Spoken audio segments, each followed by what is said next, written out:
I want to share with all of you two beautiful insights that I learned from the Jonathan Sacks Haggadah this Passover. The first explains why we dip twice on Passover. It's a custom that we do. It's asked in the Manishtana, the song that the youngest sings at the table, that on Passover evening we dip twice, and on all other nights we only dip once. And this is alluding to the karpas that we dip into the salt water, the parsley or the green vegetable that we dip into the salt water. And the question is why? Jonathan Sacks gives a brilliant insight. He explains that the first dipping is in correspondence to when the brothers tried to convince their father Jacob that Joseph was devoured by wild animals. And so therefore they took his coat of many colors and they dip it into the goat's blood. And of course, Jacob believes them.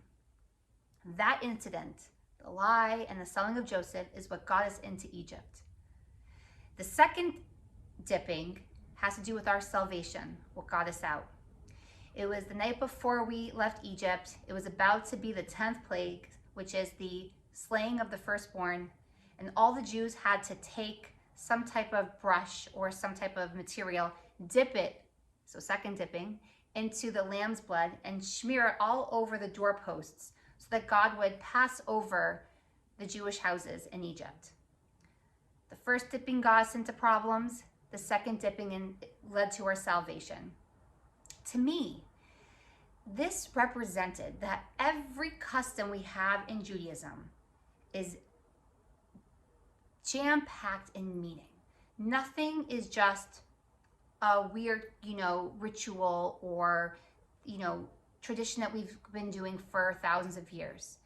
You can literally question everything that we do and you will find an answer.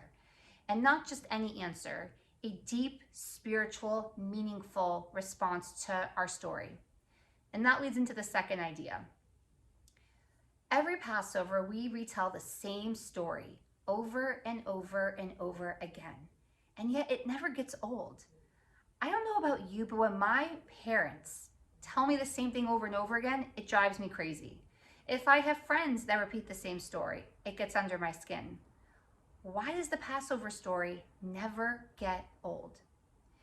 Yuval Harari, a very famous author who wrote *Sapiens*, argued that storytelling is really at the forefront of the birth of society and civilizations, because storytelling binds us together. It not only gives us a shared history, but also shared values. And that's exactly what we do on Passover. From the youngest age, we are told this is our story. It's binding together past, present, and future generations. It's why I believe the story never gets old, because we keep it young. Every Passover, each person has to think as if they themselves were leaving Egypt. We learn a little bit more about our history, our family, our freedoms. No two Seders are alike. And even the word Haggadah means to tell, but also to bind.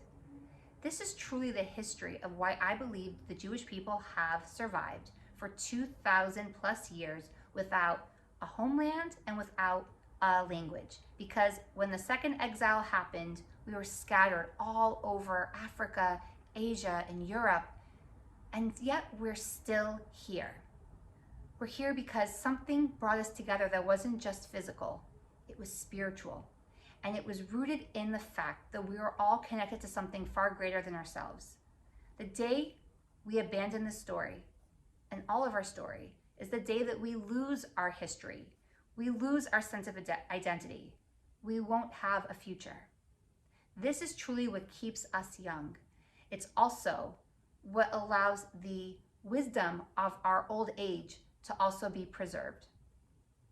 I wish that every country and nation today could hold on to their shared values. The storytelling is the secret to our survival. But this isn't just any story. This is our story. And never stop telling it or questioning it, because it will always end up being the most meaningful spiritual experience.